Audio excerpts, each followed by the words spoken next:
আব্বাজান মায়েরা মনে কি দিন মা বোনেরা মনে না গন, মহান আল্লাহ পাক রব্বুল আলামিন যখন মানুষ সৃষ্টি করার ইচ্ছা প্রকাশ করলেন, ফেরেশতাদের সামনে আল্লাহ ইচ্ছা প্রকাশ করলেন, এ ফেরেশতারা আমি আল্লাহ মানুষ বানাবো, আমি আল্লাহ মানুষ সৃষ্টি করব, আমি আল্লাহ আদমকে সৃষ্টি করব। ফেরেশতারা সবাই এক বাক্যে বলেছিলেন আল্লাহ আপনি মানুষ সৃষ্টি করবেন না, আল্লাহ ওদের দ্বারা দুনিয়াতে ভালো কিছু হবে না, ওরা মানুষের বিরুদ্ধে, মানুষ তৈরি হওয়ার আগে ওরা এক গুচ্ছ অভিযোগ আনে, যার মূল কথা হলো আল্লাহ পাক আপনি যে মানুষকে বানাবেন বলছেন ওদের দ্বারা ভালো কিছু হবে না, বরং ওদের দ্বারা অন্যায় হবে, ওরা মারামারি করবে, ওরা কাটাকাটি করবে, ওরা বিশৃঙ্খল পরিবেশ তৈরি করবে। আল্লাহ আল্লাহ আপনার জিকির করার যদি দরকার হয়, আপনার গুণগান গাওয়ার যদি দরকার হয়, আপনার ইবাদত করার যদি দরকার হয়, আল্লাহ পাক আমরা তো করি, শুধু ফেরেশতা নন, মহান আল্লাহ কোরআনে জানিয়ে দিলেন সাবহানাল্লাহি মা ফিস সামাওয়াতি ওয়াল আরদ।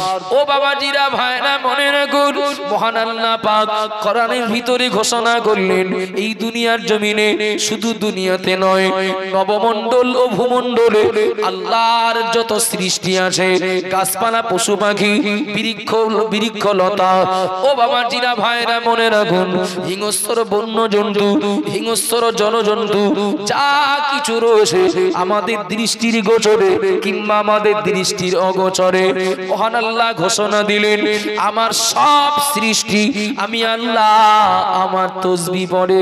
একটু জোরে বলুন সুবহানাল্লাহ, আরো জোরে বলুন সুবহানাল্লাহ। যে মাটিতে বসে রয়েছি এ মাটি আল্লাহ তাসবিহ পড়ে। আল্লাহর কোন বান্দা মাটির একটা ঢিল নিয়ে যদি তিনি কুলুফের জন্য ব্যবহার করার প্রয়োজন মনে করেন, ওই ঢিলটা নিয়ে তিনি নিয়েই ব্যবহার করতে পারবেন না, একবার দুবার তিনবার ওই ঢিলটা মাটিতে ঠোকা মারতে হবে, আঘাত করতে হবে। কেন? ও মাটির ঢিলটাও আল্লাহ তাসবিহ পড়ে। একটু সুবহানাল্লাহ বলবেন না? ওকে আঘাত করলে ও সতর্ক হয়ে যাবে, ও সাবধান হয়ে যাবে, ও জিকির করা বন্ধ করে দেবে, তারপরে তার দ্বারা তুমি তোমার প্রয়োজনটা মেটাও। ও বাবাজিরা ভাইরা মনে রাখুন, ও মা বোনেরা মনে গেদিন, সব সৃষ্টি আল্লাহ তাসবিহ পড়ে, সব সৃষ্টি আল্লাহর প্রশংসা করে। নবী আমার পাক জবানে জানিয়ে দিলেন, একটি হাদিস শরীফের ভিতরে পাওয়া যায় ইন্নী লা আরাফুল হাজানা ওয়াসসাজানা ওয়া হুম ইউসাল্লুনা আলাইয়া আও কামা ক্বালা আলাইহিস সালাম। দিন দুনিয়ার বাদশা হাবিবুল্লাহ গে জনাবে মুহাম্মদুর রাসূলুল্লাহ সাল্লাল্লাহু আলাইহি ওয়াসাল্লাম নবী আমার পাক জবানে জানিয়ে দিলেন আমি মুহাম্মদুর রাসূলুল্লাহ সেই সকল কাকর পাথর গাছপালা গুলোকে আমি নবী দেখলে চিনতে পারি যারা আমি নবী আমার প্রতি দরুদ পড়ে। একটু জোরে বলেন না সুবহানাল্লাহ, আরো জোরে বলুন সুবহানাল্লাহ। ও বাবাজিরা ভাইরা মনে রাখুন, মহান আল্লাহর কোরআনের ঘোষণা অনুযায়ী পরমাণু হয় সব সৃষ্টি আল্লাহ তাসবিহ পড়ে। প্রিয় নবীর হাদিস দ্বারা প্রমাণ হয় গাছপালা কাকর পাথর এরা সবাই আমার নবীর প্রতি দরুদ পড়ে। একটু জোরে বলবেন না? আর অনেক এ প্রসঙ্গে দৃষ্টান্ত দেওয়া যায়, কথা বলা যায়। ফেরেশতাদের আপত্তির কথাটা আমি মাথায় রেখে আর একটা কথা বলছি। বাবা, আমরা যার পুকুর আছে পুকুর থেকে মাছ ধরে খাই, আর যার পুকুর নেই, কি ঘেরি নেই, জলকর নেই, আমরা মাছ কিনে খাই। তথা এই মানুষগুলো মাছ কিনে খান। কথা ঠিক না ভুল? মাছ কথা বলতে পারে। মাছের কি কোনো শিক্ষাগত যোগ্যতা আছে? আপনারা রাগ করেছেন আমার উপরে? একটু হ্যাঁ না বলেন না। মাছ সিপিএম, কংগ্রেস, টিএমসি, বিজেপি বোঝে, তবলিগ, ফুরফুরা, বেরেলি, আজান কাশি, শিয়া, সুন্নি, ওহাবি, কাদিয়ানি, মাইজ ভান্ডারি বোঝে। একজন খুব কিতাব বা লেখকের নামটা এই মুহূর্তে স্মরণে নিয়ে আসতে পারছি না, তবে আমার পড়া আছে, দেখা আছে। হযরত ওমর নবীকে একদিন দাওয়াত করেছেন বাড়ি, খুব মন দেব বাবা।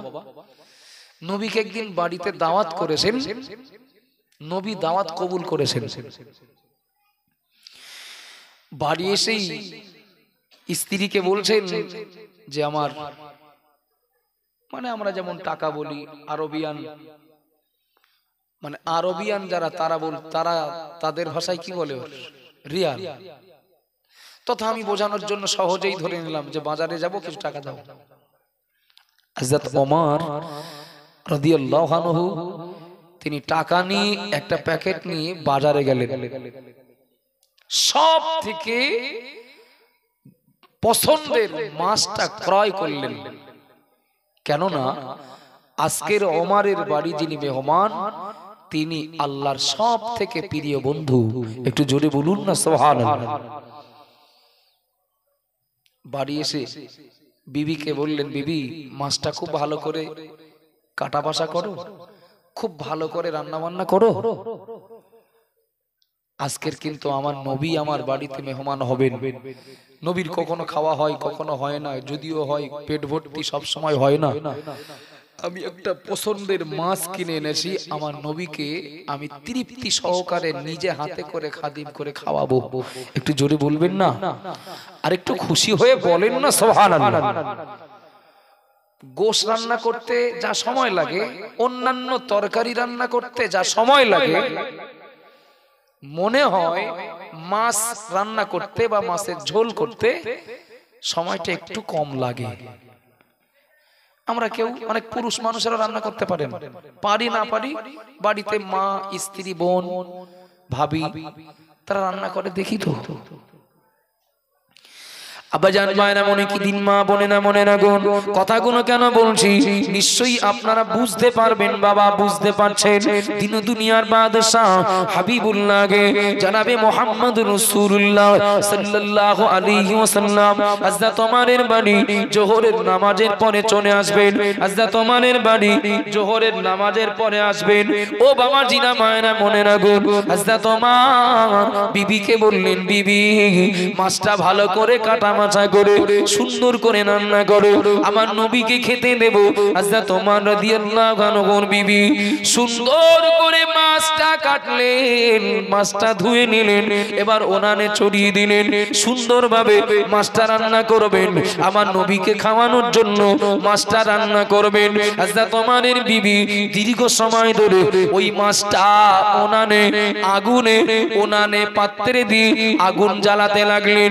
লম্বা সময় ধরে উনান জ্বলতে লাগলো, আগুন জ্বলতে লাগলো, কিন্তু ওই মাছটা রান্না হওয়া তো দূরের কথা, ওই মাছটার গায়ে আদৌ আগুন লাগে না। পিস পিস করে কেটে যে অবস্থায় উনানে দেওয়া হয়েছিল, হাড়িতে দেওয়া হয়েছিল, দীর্ঘ সময় ওই মাছটা আগুনে জ্বালানোর পরেও পরিবর্তন হয় না, মাছটা গলে না, মাছটা রান্না হয় না। ও বাবা জিরা মায়েরা মনে রাখুন, নিশ্চয়ই কোন রহস্য রয়েছে।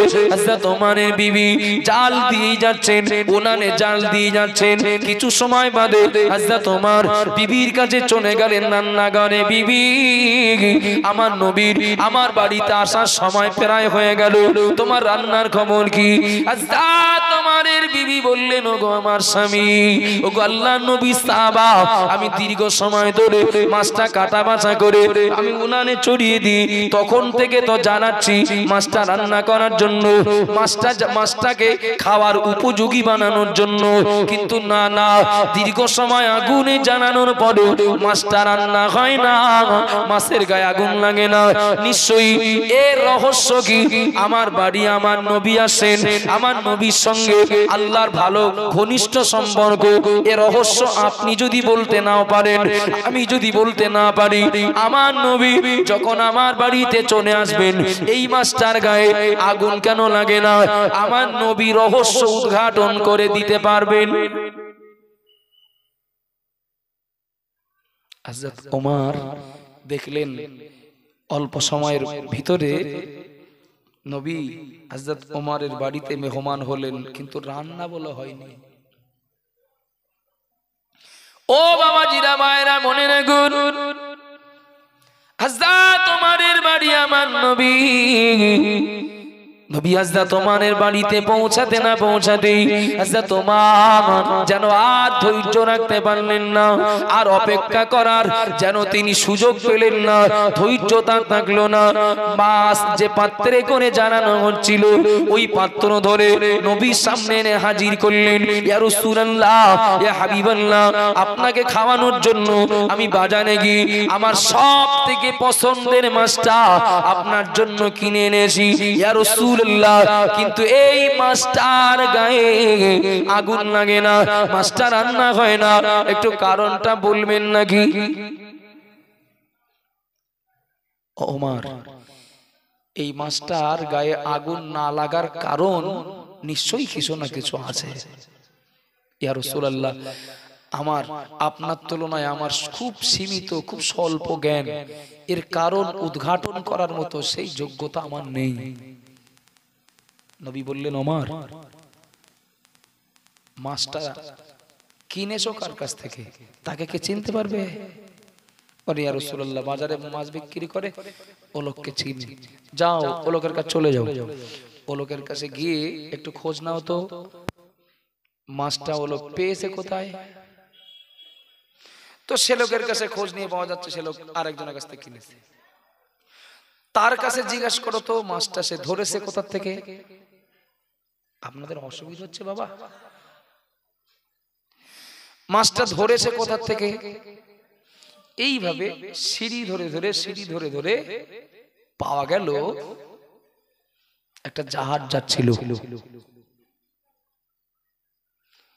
সেই জাহাজের চতুর্দিকে জাহাজ চলাকালীন প্রচুর মাছ ভিড় জমিয়েছিল। দাউদ নবী যখন জবুর পড়তেন, অনেক মাছেরা এসে কিনারায় এসে নদীর ধারে এসে ভিড় করতো না? আর এই সুযোগটাকে কাজে লাগিয়ে কিছু সুযোগ সন্ধানী তারা ওই মাছ ধরতে লাগলো। আল্লাহ নিষেধ করলেন, ওটা পরের কথা, ওটা আমার বক্তব্য নয়। নবী বললেন, রহস্য উদ্ঘাটন করতে গেলে ওই মাছগুলো কেন, মানে ওই যে মাছগুলো ওই জাহাজের চতুর্ধারে ভিড় জমিয়েছিল, সেই মাছ যারা নদীতে যারা মাছ ধরে, সমুদ্রে যারা মাছ ধরে, দেখবেন ওদের সাহস বিরাট।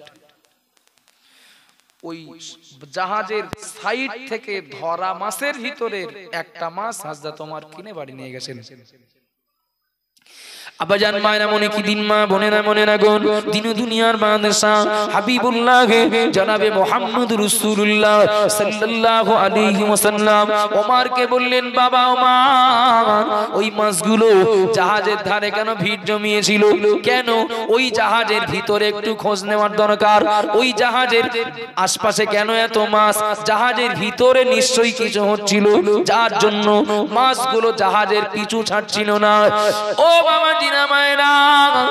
যদিও যোগাযোগ ব্যবস্থা তো ভালো ছিল না, সময় অনেক লেগে গেল, কিন্তু রহস্য উদ্ঘাটন হয়ে গেল। ওই জাহাজের ভিতরে একজন সওদাগর, ওই জাহাজের ভিতরে একজন সওদাগর দৈনন্দিন প্রিয় নবীর প্রতি দরুদ শরীফ পাঠ করতেন। ওই জাহাজের ভিতরে লোকটা তথা বাড়ি ছাড়া হয়ে জাহাজে উঠেও তিনি তার দৈনন্দিনের আমল অনুযায়ী ওই জাহাজে উঠেও নবীর প্রতি খুব মহব্বতের সঙ্গে দরুদ শরীফ পাঠ করছিলেন।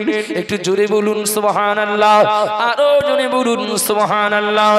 ও বাবা জিরা মায়েরা, ও মা বোনেরা মনে কি দিন, হযরত ওমরকে নবী আমার জানিয়ে দিলেন, বাবা ওমর, ও আমার সাহাবা ওমর, যে মাছ আমি নবী মুহাম্মদ রাসূলুল্লাহ আমার দরুদ শুনেছে, এই মাছটাকে দুনিয়ার উনানের আগুনে কেন আল্লাহ আল্লাহর অভিশপ্ত 3000 বছর ধরে জানানো কঠিন জাহান্নামেও যদি এই মাছটাকে জ্বালানোর চেষ্টা করা হয়, আমি মুহাম্মদুর রাসূলুল্লাহ বলছি, যে মাছ আমি নবী আমার দরুদ শুনেছে, এই মাছকে দুনিয়ার আগুন কেন জাহান্নামের আগুনও জ্বালাতে পারবে না।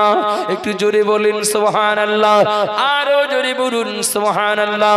ও বাবা জিরা মায়েরা মনে রাখুন, সব সৃষ্টি আল্লাহ তাসবিহ পড়ে, এমনকি নবীর কথা অনুযায়ী গাছপালা কাকর পাথর মাছ নবীর নামে দরুদ পড়ে।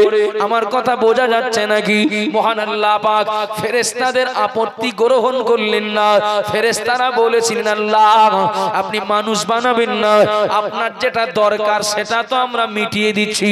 আপনার ইবাদত, আপনার জিকির, আপনার প্রশংসা, আপনার গুণগান যেগুলো প্রয়োজন আমাদের দ্বারা, সেগুলো তো আপনি পেয়ে যাচ্ছেন। আল্লাহ মানুষ বানাবেন না, আল্লাহ মানুষ সৃষ্টি করবেন না। ও বাবা জিনা মায়না, ফেরেশতাদের অসংখ্য মন্তব্যের জবাব আল্লাহ দিলেন, ইন্নী আ'লামু মা লা তা'লামুন। ও ফেরেশতারা, এত সময় তোমরা যা বললে আমি আল্লাহ বলছি, আমি যা জানি তোমরা তা জানো না। কেন মানুষ সৃষ্টি করব, আর এই মানুষ ভালো করবে না খারাপ করবে, এদের দ্বারা ভালো হবে না খারাপ হবে, আমি যা জানি তোমরা তা জানো না। চলেন, মানুষ সৃষ্টি হলো, আর মানুষকে আল্লাহ সর্বশ্রেষ্ঠ সৃষ্টির সম্মান দিলেন। একটু সুবহানাল্লাহ বলেন। বাবা আমি যা বলছি নতুন কথা না, আমি পুরনো কথা। মনে করেন আমরা বাপ বেটা ভাই ভাই একটা আলোচনা করছি। আল্লাহ মানুষ সৃষ্টি করলেন, আবার এই মানুষকে যে ফেরেশতারা মানুষ সৃষ্টি করতে নিষেধ করেছিলেন, আল্লাহ সেই ফেরেশতাদের আপত্তি গ্রহণ না করে মানুষ সৃষ্টি করে এই মানুষের সম্মান আল্লাহ ওই ফেরেশতাদের থেকেও বেশি করে দিলেন। সুবহানাল্লাহ বলেন, আর একটু মহব্বত করে বলেন না সুবহানাল্লাহ। শুধু তাই না, তামাম দুনিয়ার সৃষ্টিকে আল্লাহ এ মানুষের উপকারে, এ মানুষের সেবক সেবিকার মতো, এক কথায় আল্লাহ খাদেম বানিয়ে দিলেন। তামাম সৃষ্টিকুলকে আল্লাহ এ মানুষের উপকারে উৎসর্গ করলেন। একটু সুবহানাল্লাহ বলেন।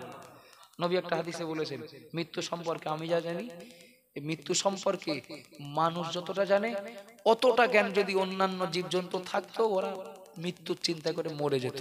বাবু আমরা জানি না এ কথা শুনেছি না শুনিনি? গরুটা যদি মরবে জানতো, ও শুকিয়ে মারা যেত, কিংবা শুকিয়ে যেত, ওর গায়ে গোশ লাগতো না, ওর গায়ে চর্বি হতো না, কষ্ট হতো। মানুষের কথা ঠিক না ভুল বাবা?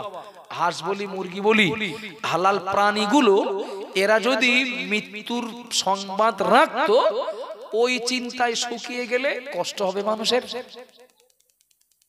মাছগুলো যদি মরবে একদিন, ওরা যদি জানতো, ওরা হিষ্টপুষ্ট হতো না, কষ্ট হতো মানুষের।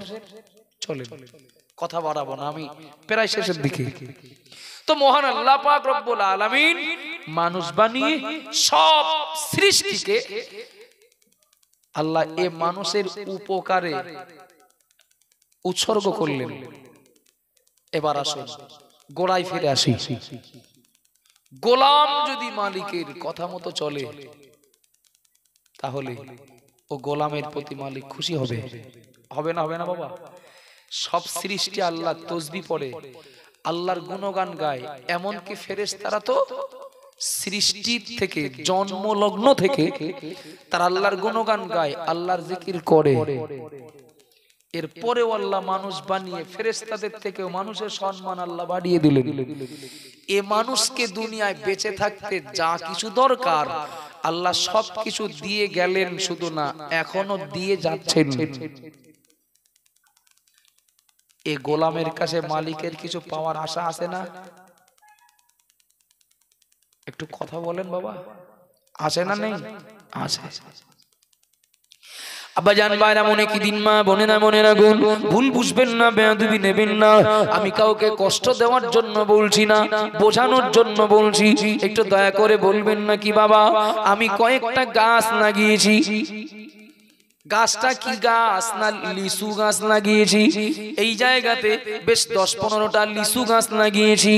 ভালো জাতের গাছ কিনে জায়গাটাকে উর্বর করে যেন লিচু গাছটা হয়, যেন লিচু হয়, এমন মাটিটা উর্বর করে আমি ভালো জাতের গাছ এ মাটিতে বসিয়েছি। ও গাছে পানি লাগবে, ও গাছে সার লাগবে, ও গাছের কি খাদ্য লাগবে আমি সময় মতো দিয়েও যাচ্ছি। ও বাবা জিনা মায়েরা মনে রাখুন, আমার ক্ষেতে পাট চাষ হয়, আমার ক্ষেতে ধান চাষ হয়, আমার ক্ষেতে অন্যান্য ফসল আমি চাষ করি।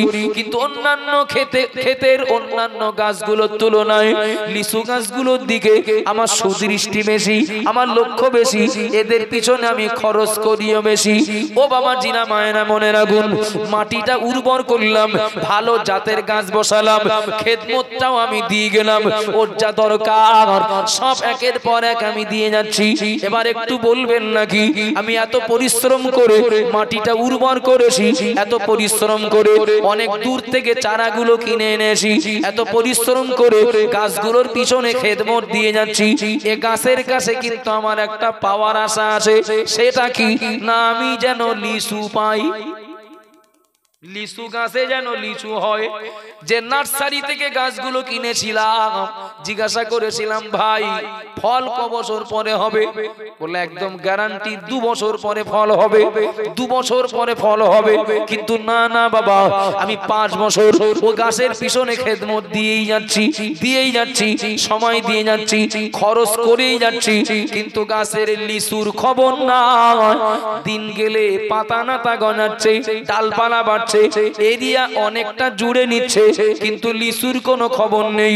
2 বছরে যে নার্সারি থেকে গাছ কিনেছিলাম ও নার্সারির মালিক বলেছিলেন 2 বছর পরে এ গাছে ফল ধরবে, কিন্তু 5 বছর আমি ও গাছের পিছনে খেদমত দিয়ে গেলাম, কিন্তু না না না 5 বছরেও আমি কোনো আকার ইঙ্গিতও পেলাম না, আকার ইঙ্গিতটাও পেলাম না যে এ বছর না হলেও আগামী বছর হতেও পারে, তার কোনো আকার ইঙ্গিত নেই।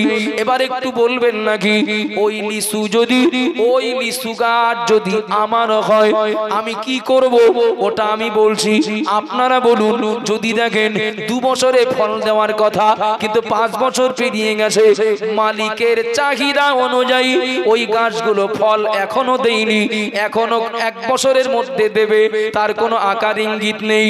ও বাবা জিনা মায়না, এই গাছগুলোকে পাহারা দেওয়ার জন্য লিচু গাছের মালিক কোন পাহারাদার পুষবেন নাকি? কি করবেন? কেটে চুলোই দেবে? আমার মতের সঙ্গে আমার বাবাজির মত মিলেছে, আমারও মত তাই। কোনো খবর হবে না, শুধু দাঁড়া কোন জায়গায় খুঁজে পেতে তা সময় লাগবে, দা কোন জায়গায় খুঁজে পেতে যা সময় লাগবে। বিরাট আশা করে অনেক কিছু ভেবে চারাটা বসিয়েছিলাম, 5 বছর ধরে ওর পিছনে শুধু দিয়ে গেছি। আমার একটা আশা ছিল এই গাছে লিচু হবে, কিন্তু যখন দেখবো আমার আশা ও গাছ পূর্ণ করছে না, ওর কপালে আগুন বলে আমি লাগাবো। আমার কথা বুঝতে অসুবিধা হচ্ছে কি বাবা? ও গাছের কপালে দুঃখ, ও আর পানি পাবে না, ও আর সার পাবে না, ও আর পাহারাদার পাবে না, বরং ওর এবার গোলা কাটার সময়। আব্বাজান মায়েরা মনে রাখুন, আমার গাছে যদি লিচু না হয়, আমি যদি ব্যবস্থা নেই, আমরা সবাই আল্লাহর গোলাম।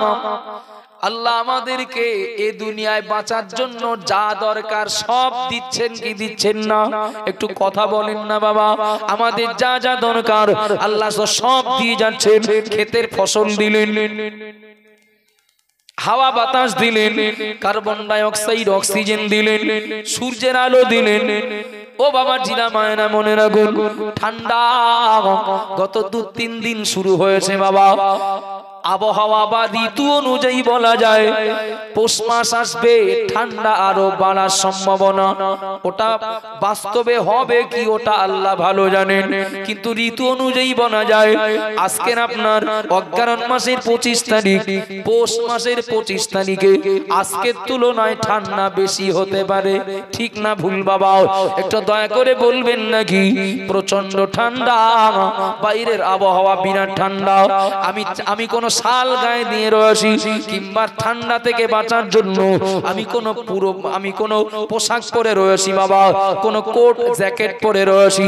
ও বাবা জিরা ভাইরা, মসজিদে মুয়াজ্জিন সাহেব এশার আজান দিলেন কিংবা ফজরের আজান দিলেন, আমি মুসলমান, আমার নামাজ পড়তে হবে, আমি কলের কাছে চলে গেলাম বাবা। কল টেনে দেখি বাইরের আবহাওয়া যেমন ঠান্ডা, কলের পানিও ওই রকম ঠান্ডা। ঠিক না ভুল? ডিস ব্রেক মারার মতো হইলো রে, যেখান সেখান থেমে যাওয়ার মতো। কারেন্ট যদি চলেও যায় তাও পাকা বলো কিছু সময় ঘোরে না। আমি বললাম বাইরের আবহাওয়া যেমন ঠান্ডা, কল টেনে দেখি কলের পানি ওই রকম ঠান্ডা। কলের পানি ঠান্ডা না গরম? গরম। কে করেছে? আল্লাহ। ভেবেছি কোনদিন যে বাইরের আবহাওয়া এত ঠান্ডা, অথচ কলের পানিটা গরম করলো কোন সরকার, কোন কোম্পানি? ও বাবাজিরা ভাইরা মনে রাখুন, বৈশাখ জ্যৈষ্ঠ মাসের প্রচন্ড গরমে, এত পরিমাণে গরম, ইট ভাটায় কর্মচারী কাজ করেন, মাঠে কোনো কর্মচারী কাজ করেন। শুধু তাই নয় বাবা, যে কোনো কর্মসংস্থানে, যে কোনো কর্মক্ষেত্রে কর্মচারীরা কাজ করেন, ওরা হাঁপিয়ে যান। কাজ করে যা কষ্ট না হয়, গরমে তার থেকে আরো বেশি কষ্ট হয়। ঠিক বলছি না ভুল বলছি?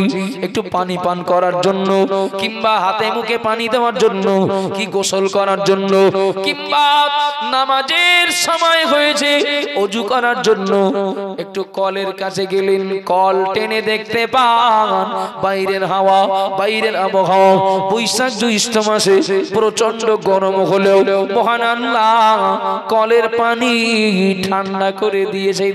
একটু জোরে বলবেন না? আরো জোরে বলুন সুবহানাল্লাহ। ও বাবাজিরা ভাইরা মনে রাখুন, এটা যদি আমার সিদ্ধান্ত হয়, লিচু গাছের কাছে লিচুর আশায় ওর পিছনে এত খেদমত দিয়েছি, লিচু যদি না দেয় তাহলে ওর গোনা কেটে দাও। আল্লাহ আমাদের কাছে অনেক কিছু পাওয়ার আশা করে, ফেরেশতাদের কথাকে আল্লাহ উপেক্ষা করে আল্লাহ আমাদেরকে সৃষ্টি করে এ গাছে যা যা তেল সার পানি দরকার আল্লাহ কিন্তু তাই দিয়ে যাচ্ছে। এবার একটু বলবেন নাকি, এ গাছের কাছে এ গাছের মালিক যিনি মহান আল্লাহ, যে ফল পাওয়ার আশা করেছিলেন, সেই ফল যদি পান, এই গাছটা গরু ছাগলে যেন ক্ষতি না করে তার জন্য মালিক পাহারাদারির ব্যবস্থা করবেন। আর এ গাছ যদি ফল না দেয়, বাড়িটা বিরাট দারুণ বানিয়েছেন, জল করে 10 বিঘা জমি কিনেছেন, ব্যাংকে অনেক টাকা জমা করেছেন, চেহারাটা দারুণ সুন্দর হয়েছে, মানে ডালপালা পাতানাতা গুলো বিরাট সুন্দর, কিন্তু না বাবা, ফল হয়নি।